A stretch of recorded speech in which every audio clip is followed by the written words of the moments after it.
Hey Thanks. guys, I just put a tweet out, and I think it's maybe fun discussing. Is it I already said viral? 320 views as of but I tweeted like 10 minutes ago, I think. The first name on a track still gets all the shine on Spotify, and that's dumb. What do you guys think? Is that dumb or is it good? Maybe we should first start with explaining how that process works. So why do certain artists get first dibs? No, And that's is that even a thing you can negotiate, or is it just yep, organically, or part of the discussion, I guess. I Mhm. think always when you have a collab, you decide who's going to be the first name on the collab. It's like a billing on a festival. It's like who's the bigger name usually goes in the front. But what I think is weird, that's I think is fine. You know, you read the big artist first. That has to do with billing. I think that's normal. But for Spotify, if I now see on my desktop app, I click a song and it says about the artist, and it says nothing about the second or third artist at all. And even on apps like Apple CarPlay, it also usually says only the first artist, which just is a bit strange. I think to be it's honest, dumb. I've never even noticed. I'm looking it up right now how it works, what's being displayed and whatnot. If I look at, can I touch it? Kind of Yeah. depends on how you consume on Spotify and stuff. Because to be honest, I'm not too bothered by it either. It does. And I get it, because there when are, you press show artist, then it will get to the number one artist. Or there are multiple artists visual, but if I click on it, it goes to the main artist. Also, that yeah. Okay. And not Like on the that's what I desktop mean app. with it. On the They desktop get app, all you the can shine. click the separate names. True. On desktop app, it's different. Yeah. That's weird. And do you know that also it will be featured on the main page of only 3 of the artists? So you also have to name 3 artists that it will be featured on. The 4th artist, if there's any, then it's not going to be in his Feed. on his page. So what was the question?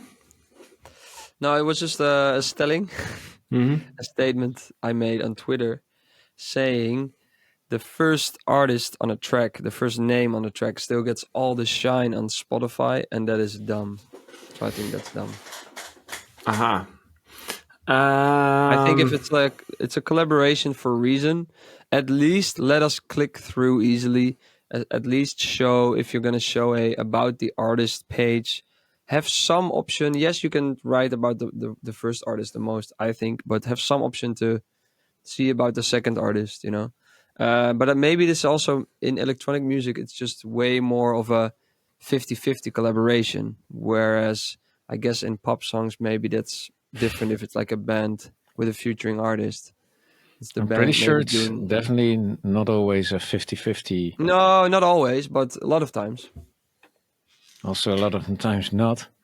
True. But I mean, yeah, it's all that you, if you don't want to do it, if you want to be first name, then just say we're not releasing it and put your foot down. But to be honest, whenever we release with big names, we also take second billing. And that's also because it's for us a chance to tap in their fan base, you know? Yeah. They have a But I big agree. following. I agree with all that, but it's just it should be the information about the second artist maybe should be a bit more accessible. What do you mean with the information? Like if you click on Spotify? I know what Jobke means. It's kind of harder to click through to the second or third build artist. But to be honest, I don't consume the music in that order. For me, that's not a problem at all.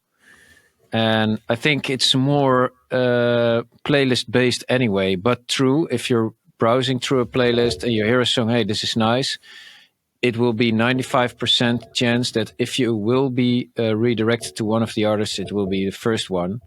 Especially if you don't know all the artists' names and all. You think, hey, this sounds nice, then you go to the first name artist. Yeah. Well, it's just a bit of a thing of credit where credit's due. You know, has to do with ego, right? Yeah, for sure. I think in general it's just more of a nice style when you give the it's like when radio DJs only say the first big name. I also think like, and happened to me, and I'm like, I don't have that big of an ego, so I'm like, I don't really care that much about it. But it's more, it's nicer when they just say both names. You know, whoever contributed to the True, song. but yeah, to be honest, that's so throughout the whole game of the music industry. It's the blogs that rather post about the popular artists. I mean, you always see the top 10 DJs be featured, and they're not really looking for the next best thing. It's always the popular guys that get featured. It's Spotify that will probably feature the big artists that have a good following, that will be also for them profitable to do that. It's not for them profitable to look for the real gems in there. And it's always, we just got to make sure that we're as high up in the tree as possible. I think that's the game. We all know it. And yeah, we can't hate on it. Maybe that's also what we do. If you have an interview and you're saying, well, I have collabs with these guys, you always start with the biggest ones because it's a flex. Mm-hmm. So True. yeah, I think it's throughout maybe the whole world, but also in the music industry. Yeah, to be honest, for me, I do get what you mean because sometimes I can really appreciate, like when I blog, and I mean dance blogs. Yeah, there's not one that I really like. Probably digging my own grave here. Hopefully they're not listening. That didn't But age well. don't do this, kids. But yeah, fuck them anyway. Yeah, Oh shit! and Hopefully No. they don't watch him, but fuck them. yeah, well, it's about the music, not about what I say. If they like the music, just post about it. But and it's also, of course, they will post about the big guys. Yeah. Yeah, The- it's clicks for them. Yeah. But as Ralph said, it comes back into the whole world because it's always about financial motives as well.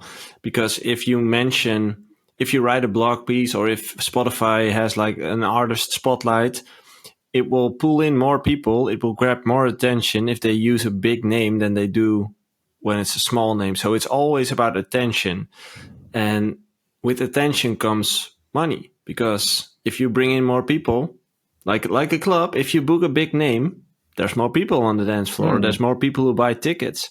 Yeah. And that's just how the world works. So I kind of agree it's dumb, especially that it's not simply a function in Spotify where you can just click the name. That should be the least thing they should do. Yeah. Uh-huh. Because in most cases, I, for example, am interested in the second artist because I'm a music fan. I'd like to discover new artists, while most people aren't. Most people who consume music are just Yeah, no, I know, simple but like people. that's the most people who consume music don't really click on the track either. They just consume it. They just listen to it while working out. But that's why maybe even more when you then click on a track and it says something about the artist, then why not include the second artist? You know, it's more of a just be it's just a bit strange to me. Even like not even taking myself into account, but just in general, I'm like, hey, but there's another artist on this. I would, as a producer DJ, I'm also like you interested in the second artist, and then it's just so hard to click through and to get to their profile, especially on your phone. To be It's just honest, a bit of the a most of the music world is not per se made.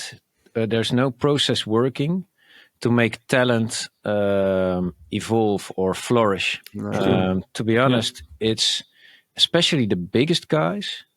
How bigger you get, the easier it kind of gets. Strangely But enough. that's in everything in life, you Yeah. know. The bigger you Yeah. get, it's just. I don't But know. it, again, it has to do with attention because the bigger you get, the more people look at you and keep eye on you.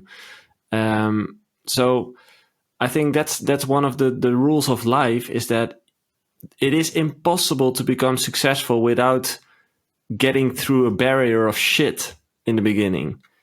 Definitely, yeah. And that's what most people don't see, you know, like they look at you guys and they think, oh, well, the assumption might start like, oh, they had luck because they collaborated with A or B, or they had this luck, or it's not about that. It's the fact that you guys took the risk first off, and then second, for 10 years straight or maybe even longer, you guys ate shit Eat and bananas. banana Or eat the banana.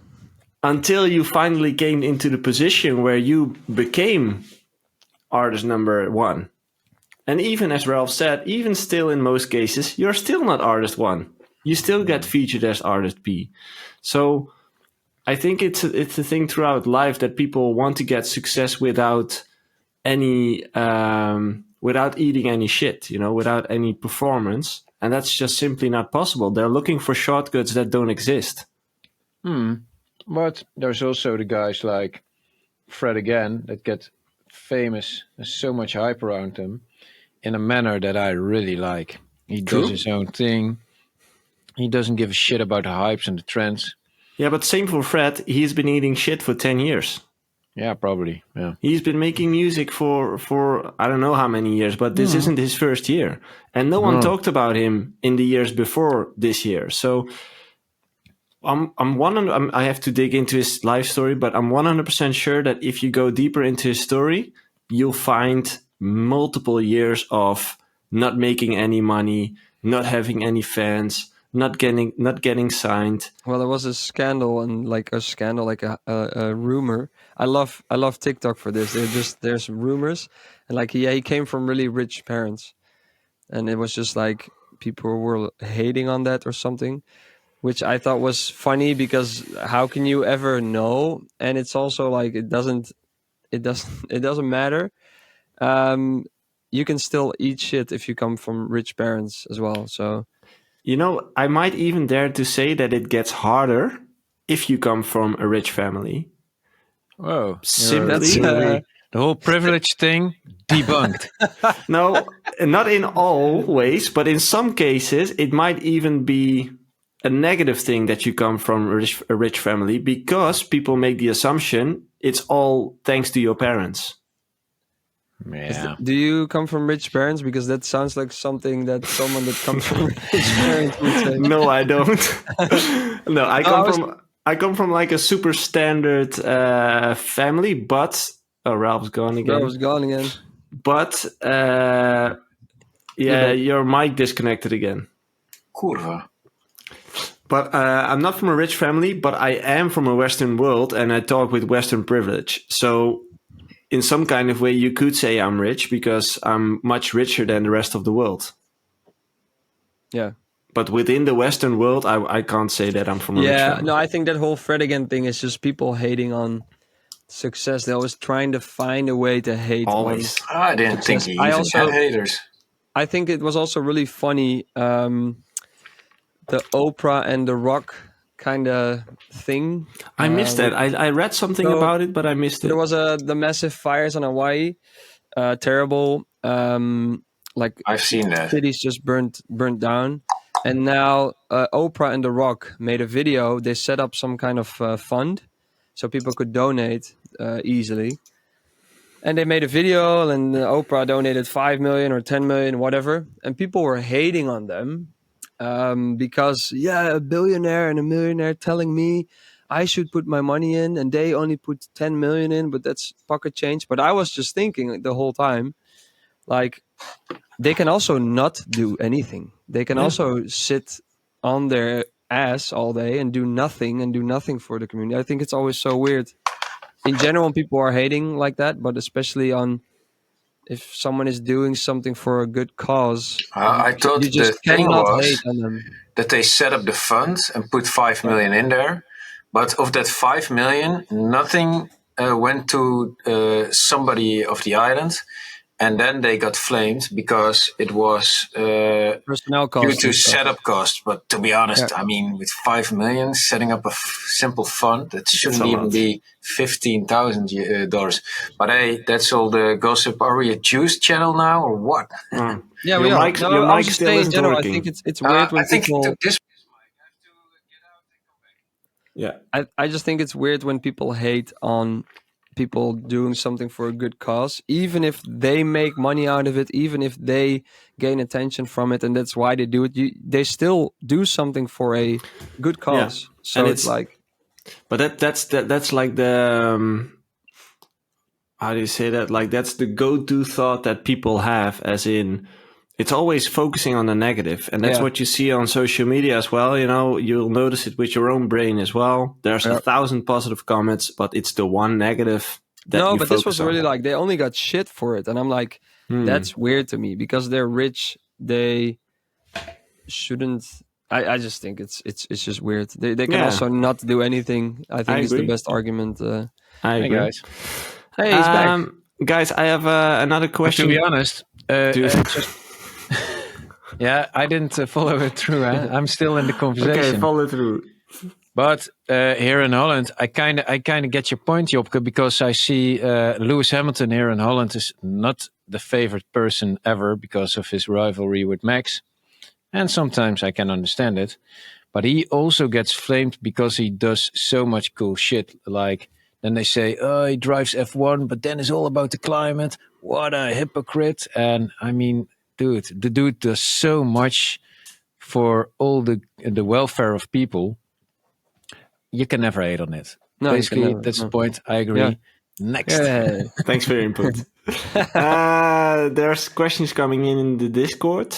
And funny enough, they're mostly about ADE. And that's, I guess, because we're hosting the ADE event. For those who haven't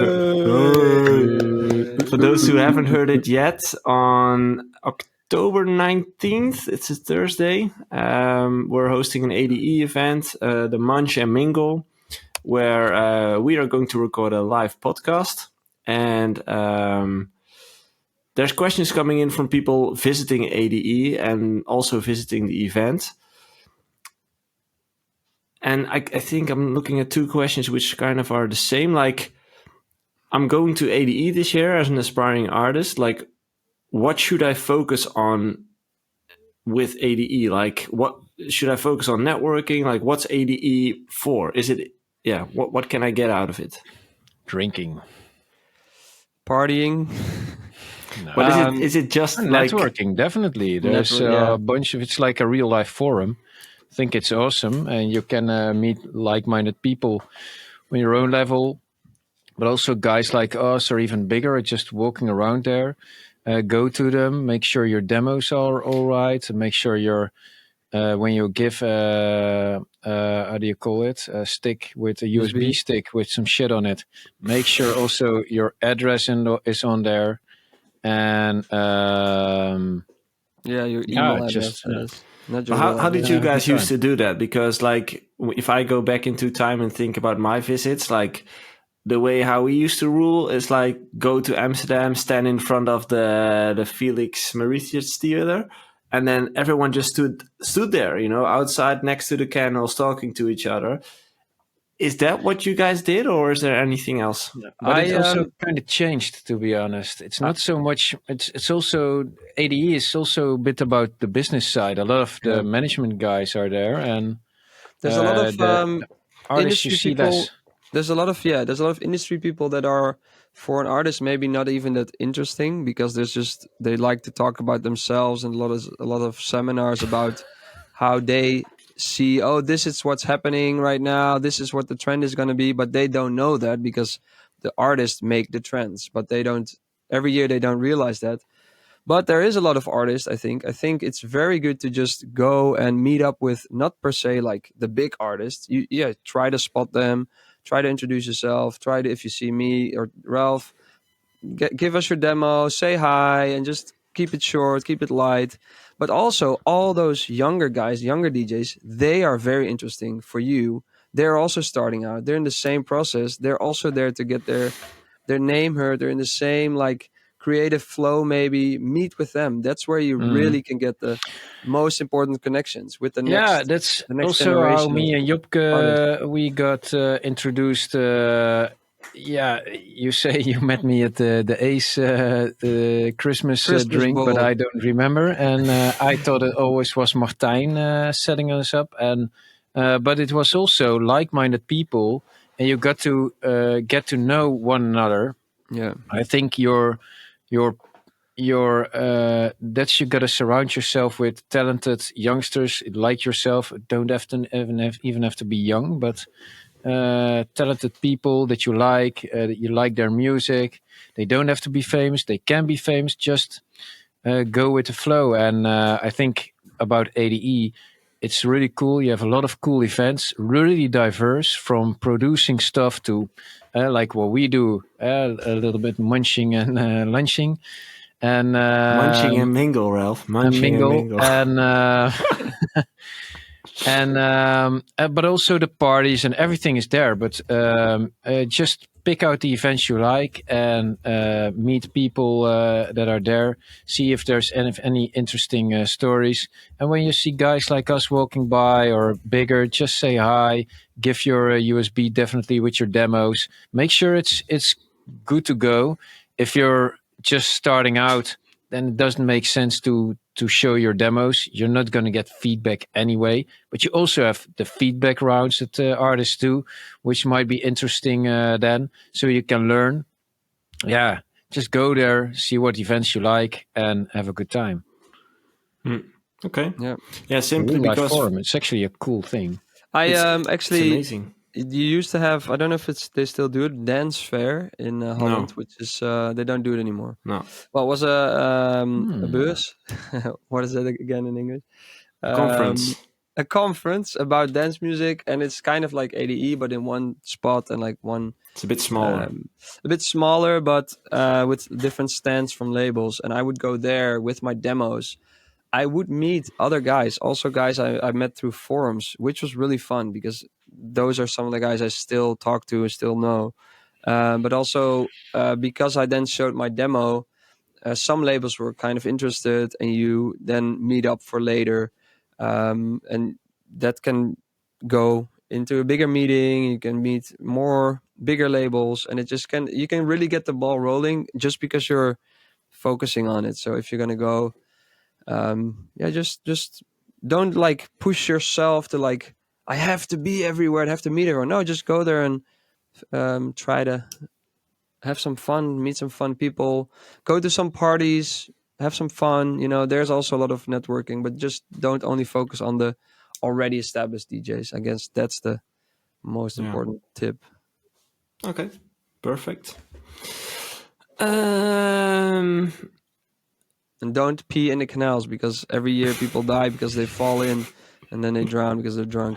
But that's mostly in winter, right? Because it's so cold, and then they drown.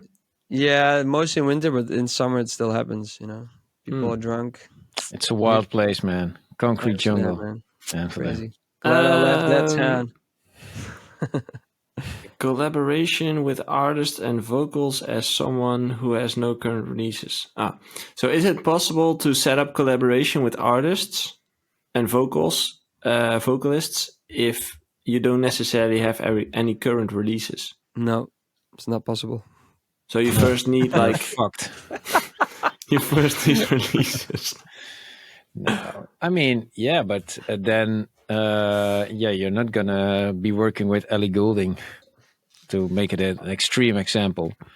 I don't think that's his point. It's more like he's a beginning artist. He needs to get started, and he wants to work with other people, but he has no releases. So he isn't aiming for. It's about making music, not about releasing music. And if you meet some, that's also. I mean, you have all the fora.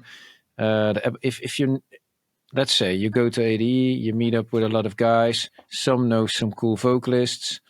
They can set you up. That's how it works. And if you have a nice top line of a vocalist, work with it, make a cool track out of it, and then see what happens. Yeah, it's perfectly possible.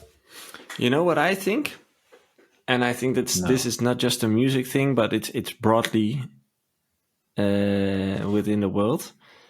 I kind of feel people start to forget the power of working with people, as in like it's a people's business eventually. So everything, more and more starting to happen digitally, which is super efficient and helpful and easy and everything. But one of the most important things is human connection, because as you mentioned, Ralph, if you meet someone during a thing like ADE or wherever you meet them and you hit it off, you have a connection and you just like each other, you like the music they make, that's priceless. That's just not something that happens easily from a screen talking or chatting to each other.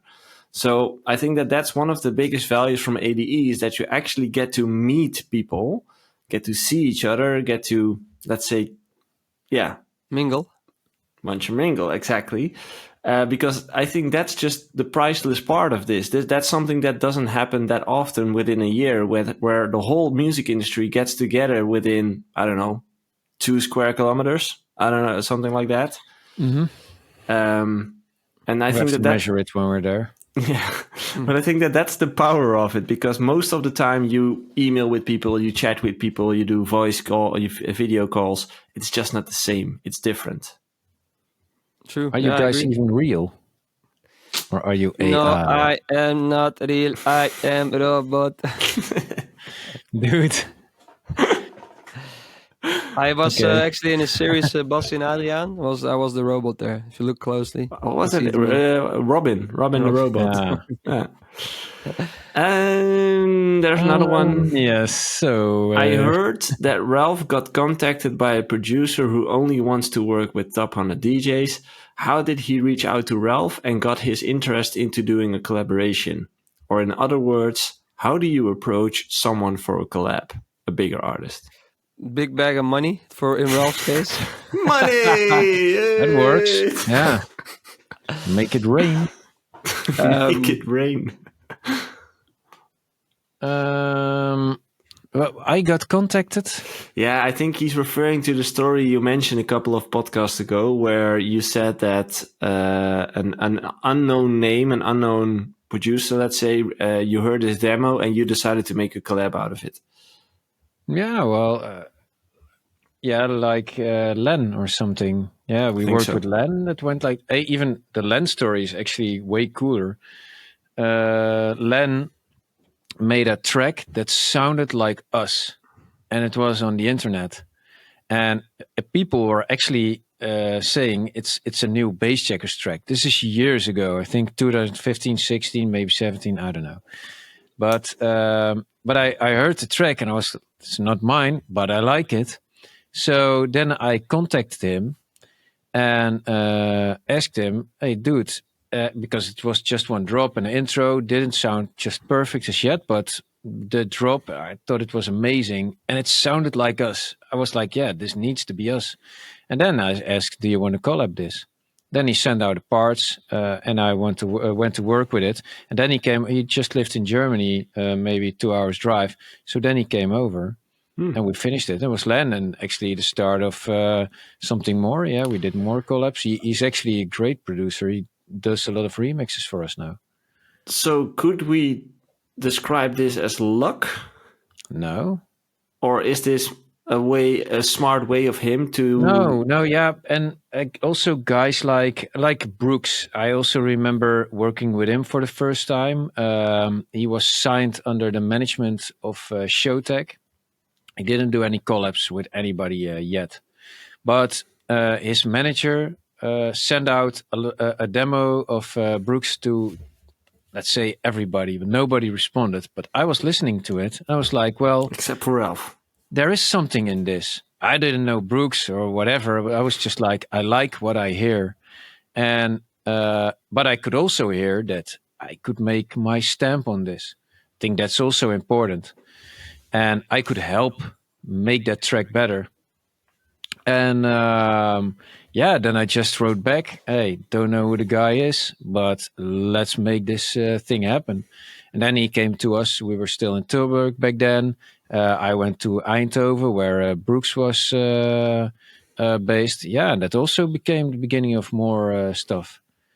And I still remember his start of his career. He was always really talented. Yeah. Is that also it's something... just if you make good shit and it gets heard at some point and somebody wants to jump on it. Yeah. I think it will happen. that's the key to take from this. If you make good music, it will be heard by someone. If you send it round, it will be heard by someone that can take it to another level, but just maybe not in the way you expect. But if it's good enough, it will get out there. If you send it to all the DJs, some one of them at some point will listen to it and be like, "Hey, this is actually good." but it's harder, I think, now than maybe 10 years ago, because now there's so Definitely. much good music. You really have to stand out in order to make it to make you stand out. So you Yeah. really have to be. It has to be unique. So yeah, that's more difficult. Just because of it's not difficult to be unique. I think a lot of guys who are trying to be break through are just copying others too much. But it's harder because there's just so much music. Also, like in my promo email or demo drop, it's just it's hard to stand out because you're not all the music gets checked. But eventually, someone somewhere, I think, will check it. So focus And on there are the making good examples that music. it's really good, but you just don't feel it, Yeah. Yeah, yeah, And then I'm listening to it, so I think, yeah, like, whoa, this is some good work, but I don't like it. Yeah, that also is the case. yeah. And It's a then it's matter of just taste. next. And I'm not going to write anybody back that I like his track, but I'm just not going to do anything with it. Yeah. But definitely, we get a lot of emails, a lot of promos, and we listen to a lot of it, but we don't respond to a lot of it. We just barely respond. But yeah, you're definitely heard. All the big artists listen to their demos. Not all of them, but I think there's a small little thing that Jay mentioned, which is easy to overhear, but is a super essential step before you can get heard, which is put your music out and spread it around. Because that's a step that most artists already fail in. They make music, but they struggle to release it because they are insecure about the quality of their sound or what other people might think of it. So that's why I'm always shouting to artists, like, just release it, like, just put it out there and let it work for you, because you never know where your music's Who's going to gonna end listen up. to it? Yeah, Yeah, it could end up on your computer, Jay, on your computer, Ralph, or Yep. on Sony Music's laptop. You never know where those things end up. But one of the very first thing you need to do before you can get that opportunity is actually releasing it. Yep. true. And get over the mental hurdle of the fact that people might think it's shit, that will Yeah, happen. you shouldn't ever care about, and that's hard because that's an ongoing struggle, I guess, for anyone. But you shouldn't care about how good it is or bad. You need to like it yourself. You need to be excited about making it. You need to be excited about, like, maybe DJing it, listening to it.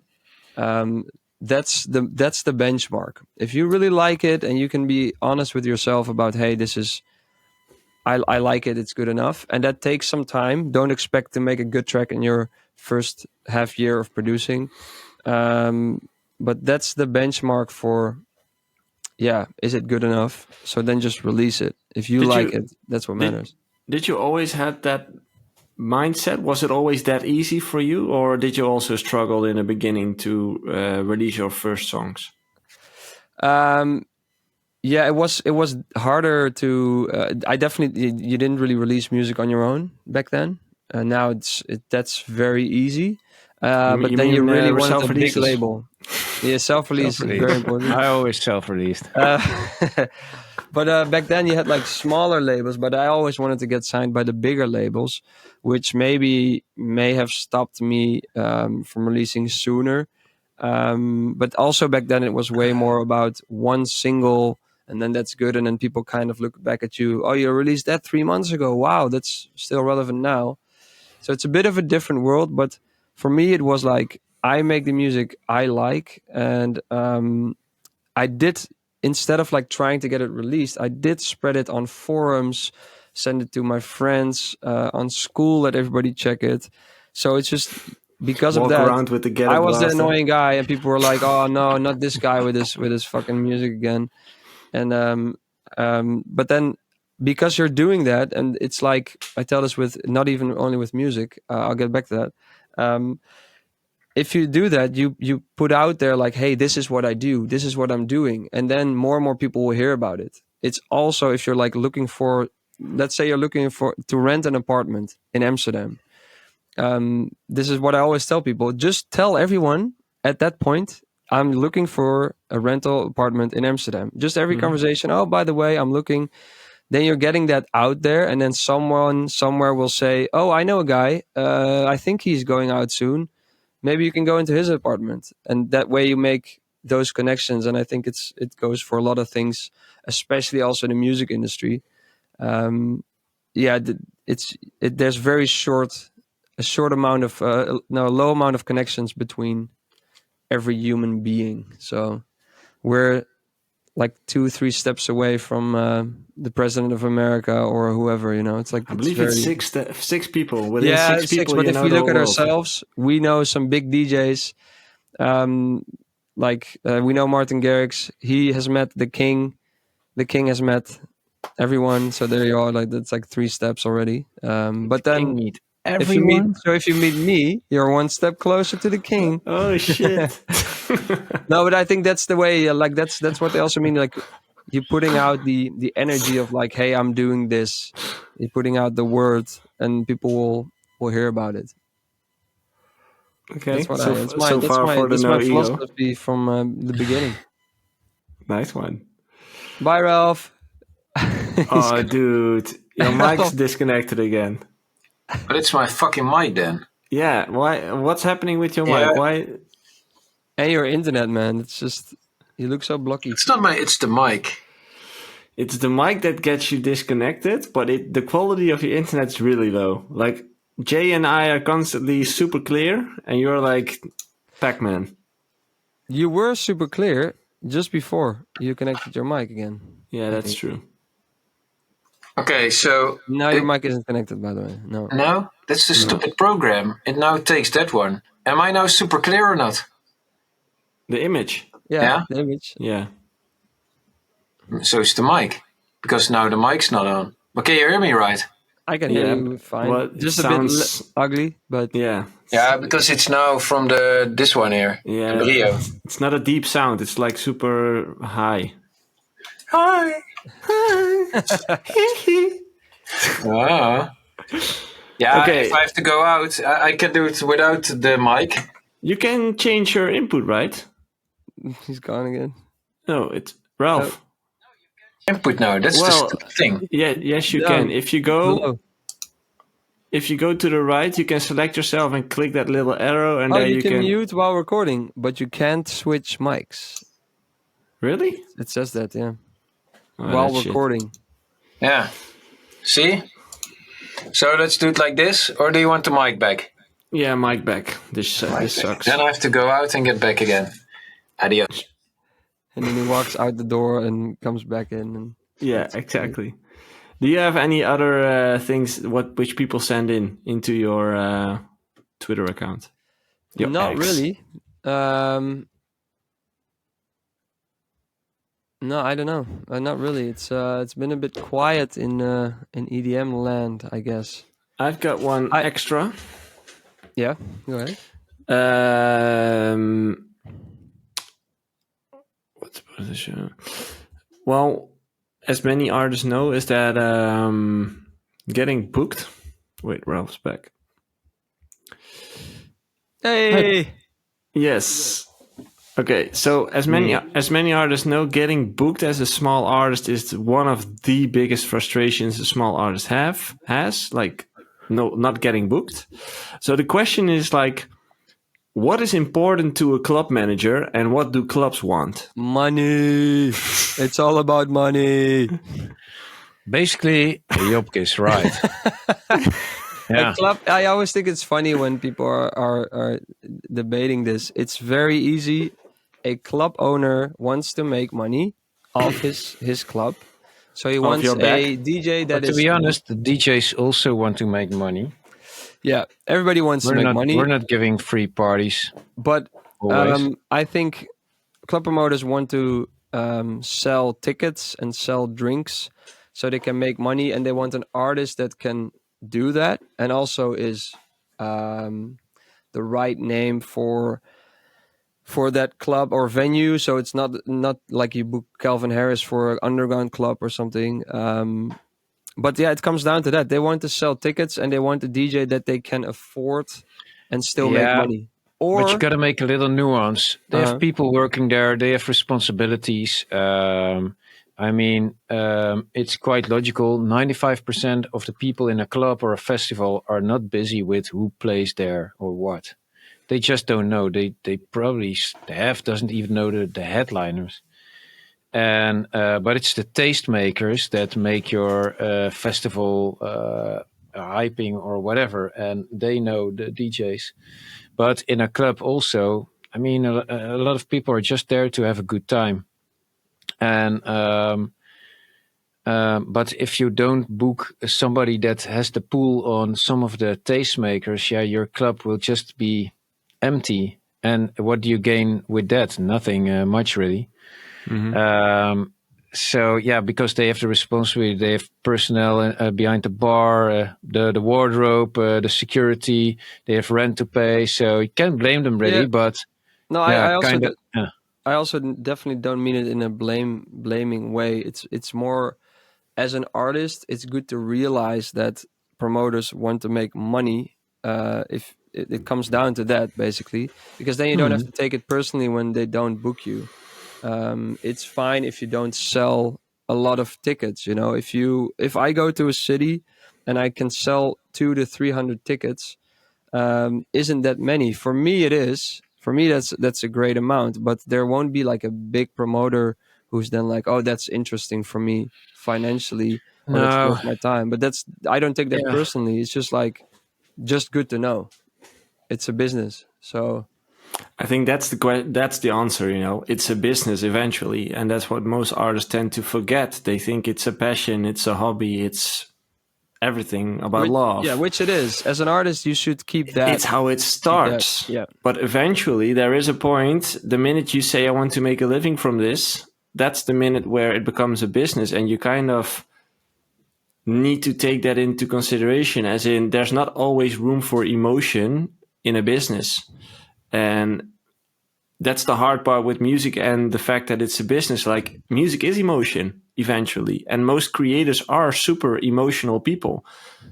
But being a businessman and being a club owner, most of the time, they aren't the most emotional people. They're about business and they're about numbers. And that's not necessarily what artists are focused on. So that's what I think is the disconnect between those two groups, is an artist tries to see things from a perspective of emotion and passion, where most other third parties in the industry look at things from a business perspective. And most artists just don't think about it like that. No, but in the end, for now, the question is, if you're an aspiring DJ producer, how do I get the bookings? Yeah, you have to go to the local clubs, ask to play there, make sure you're prepared, you know what's going on, you know what the people like, and be a good opener for a bigger act. Or when it's just days that it's not so crowded, to make sure the people have a good time. Get to know the people you work with. Be nice to work with also. It's nice to be nice. It's nice to be flexible. Don't nag. If you don't get your drinks in time, don't flip out. You just get your drinks later. Just be nice to work with also. And just get to know people. And if they say, no, you cannot open for us, go there 6 months later and ask again. Hey, dude, how you doing? Was here in the club, had a good time.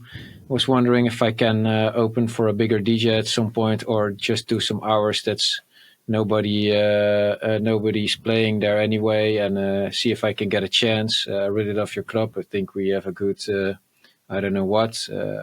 I really relate with this, blah, blah, blah, blah, blah.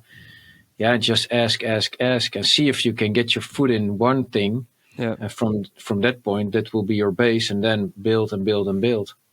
I think it goes back to what we started off with in this conversation, which is you first need to eat shit for a couple of years.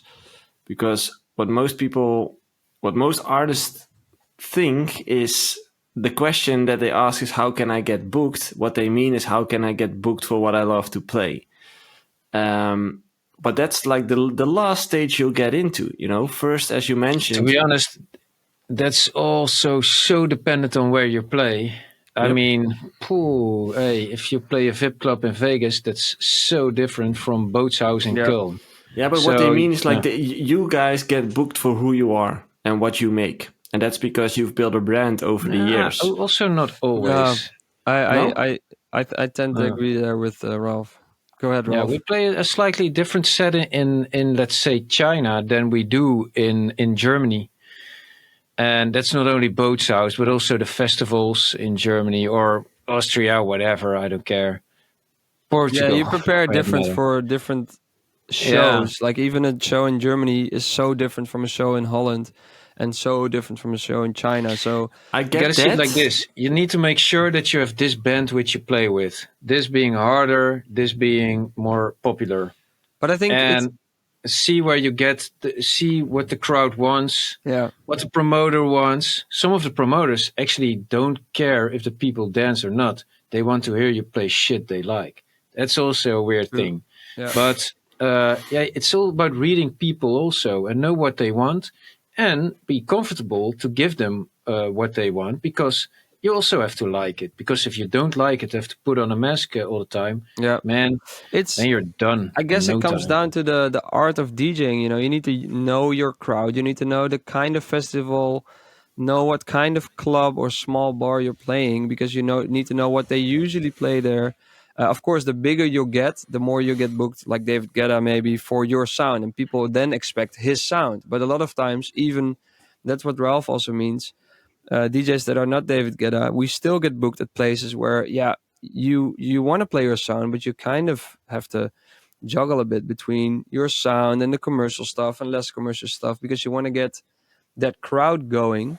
And then it's really fun to be a DJ, because you can play some commercial hit, and then like in between you play some like houseier, deeper stuff, like more unknown, and you try to get their attention with that as well. And that's very fun actually, but you need to read a crowd very well, and that's the art of DJing, I guess. Yeah. Don't you think that the fact that you are a DJ for so many years and that you've seen so many people and many crowds in front of you, that you've become much better in reading people? Yeah, but Body language? that goes with experience, you know. That I this is a like where when I started out in Drunen. Shout out Drunen City. You had small bars there where I usually also went with my friends, so I knew what they were playing there.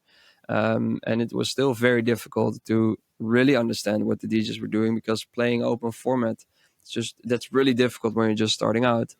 But also then I got some bigger gigs through a friend also from Drune, and it was like I remember playing this big club in Brothers, it's called, I think, in Bunnik. Bunnik. And it was like the big thing, and like everybody knew that club, and I was like, wow, I'm playing a real club now, not just the bar in Drune. And I prepared my set, not really knowing what a real club was like, because I didn't get far out of Drunen before that, you know.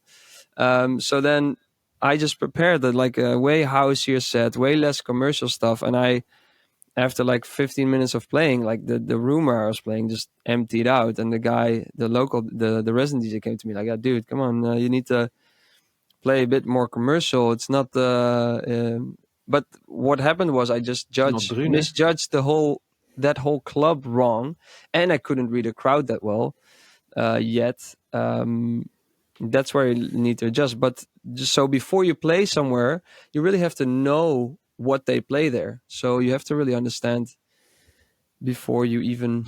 Well, you should always ask to play everywhere, but then when you get a gig, prepare. Go there one time. Go there early. Ask the DJ that usually plays there. Yeah. Again, it's gets easier the bigger you get. Then you can just play your own shit. Yeah, I get that, but that's why I ask it from an aspiring perspective, because that's where the struggles begin, and they all aspire to get into the position where you guys are.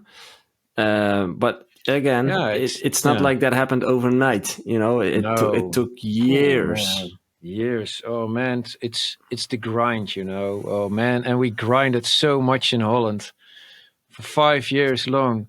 But you I need drove 80,000 kilometers a year from club to club to club. And I gotta say, Holland is a really good starting ground, because clubs, there are a lot of clubs in close proximity. There are And less the crowd now is because difficult. The crowd is very difficult. If you can manage to entertain a Dutch crowd, you can manage to entertain everyone. To be honest, most of the Dutch DJs are really the best DJs. They're really good. True. If you look at Afrojack, for instance, he's such a good DJ. Hardway, man, he can play anything you like. It's no joke. He's really good. But also, Dimitri Chucky. Vegas is Belgium, but it's practically the same. Ooh, Man, he's not the such. same, He's but like a walking jukebox. He knows everything. he's I- very I- good, but Belgium is definitely not the same as Holland. Yeah, well, you live in the northern part. We're in the south. We're more. We basically are yeah, Belgium. yeah, we talk the same. We walk the same. Eat fries. Yeah, but you gotta Eat enjoy fries. that process as well. I think this part what we're talking about is like learning to read a crowd. That is DJing. So if you're not in it for that, I suggest you don't even try. But of course, we live in this day and age where becoming famous is more important than For us, it was really doing what you strange love, to you know? see the American DJs at some point with laptops playing, and that was for us like laptop. Or is he playing patience or what? Solitaires actually, but yeah, but it's weird, you know, and because that's not Patience. how we all grew up. Yeah, You know what one of the things that I still remember, which are like looking back, I think that's one of the most valuable things I've learned as a DJ is that one of the places I got to play locally, Café Uit. I'm not sure if Ralph has been there. man, One of the most popular places back I then. went there schuring, Yeah, exactly. grinding. But the guy who played there had a lot of experience, and I had to do my first Saturday evening and got supported by him that evening. And he said to me, like, you know what, Joey? What we do here, why we're so successful, is we play 2 tracks that keeps people on the dance floor and 1 track that gets them to the bar. And I'm like, what the fuck do you mean? It's like, you can just literally move a crowd as a DJ. You can manage where they go, because if you play a shitty song, they go grab a drink. If you play a hit told song, me that, I was always crowded at the bar, but I just should go other tracks. exactly. I didn't have So the right interval. that was a really a moment for me where I realized, like, as a DJ, you can literally decide and read a crowd and see, like, hey, how can I get them them. where? You can see that with the track crowd control, where they say everybody to left, left, and the whole crowd To the goes to the left. right. But that's like on the left is the bar and on the right is the dance floor. It's genius. Exactly. But no, they If you approach it listen from closely, they sing go to the left, left, left, get a beer, get a beer, get a beer, get a beer. And to the right, right, right, drink a beer, drink a beer, drink a beer. But you have to listen very closely. yeah. No, but they approached it from the owner's perspective, because they own the bar. They need a revenue. So they said, like, it's great to have a popular bar where people come in and dance and have a great time, but we need to make money as well. So get them to the bar. And that was like a super useful insight Actually to makes me. it joyful also as a DJ, because then you can 2 hits and something for yourself. Exactly. That's also the thing, Yeah. you know. It's the compromise. It's all about doing the stuff they want and put in little pieces of you in there and make it heard. And I actually like that process. I also remember watching Entourage when. Did you see Entourage, the series? When Vince didn't want to play Aquaman 2, I was like, dude, do it, man, and then do the other movies. But yeah, he was stubborn and he didn't learn his lesson. But you got to do one for them and one for you. Yeah. One for them, one for you. And it can coexist. It's actually really fun to do. It is. And take advice from the club or bar owner. And a lot of times what I've noticed is they don't know a lot about DJing, but they do know a lot about running a bar or a club. I remember a bar owner who just told me, like, tonight you weren't really feeling it, and yeah, that part that wasn't really good. And he couldn't really explain, but he tried to, and he said, like, told me to look more at the other DJs that were also residents there, and just but that kind of feedback, you should take it seriously, because I could think, yeah, you know nothing of DJing, but he does know a lot about how it should sound. You know how it. If there's something off, they can tell you as well. They might be good at measuring energy within a room. You know. Yeah. And They not see how a lot to of create people it. play They there. just They say, know how the room reacts. You know, Yeah. they know what's good and what's not good. Because sometimes you play, nobody moves, and then you think, "Oh, what the fuck?" And then they come to you, "Man, that was amazing!" And you're like, "Okay, well, they never move." But now we saw some head nods. You know, it's also that's different actually- cultures. That's actually what when I started somewhere, a other DJ told me, like, hey, if it's not that busy yet, you can really tell by people like tapping on the tables or on the bar or with using like a coaster to tap. That's a good sign. Get them to move at least, you know, even if it's just their hand on the table. It's they want to. Then True. they like subconsciously are tapping to the music. Yeah. That's what you want. True. Okay, guys, we're approaching 1 hour, so we're gonna stop Again, this. man. I want to leave this with a shameless Plug. If you don't playing. have your tickets for Same. our ADE event yet, if you don't have your tickets for our It's a ADE pig, event by the yet, way. It's- make sure to get it now. They are available. There's a few left. I think there's 10 left. That's not that many. So make sure to How look many it up. did you sell? 3? There's 13 tickets. 11. Still nice. Yeah, exactly. No, but there's still a few left, and we do have some time left, so approximately a month and a half. So if you would like to come over, meet us, and join us, tickets are available now, the Munch and Mingle. And we will pick things up next month again with some other topics. Podcasting. Okay? Oh. Come to ADE. Come to ADE. ADE. ADE. You can press stop now, man. Please. Make it stop.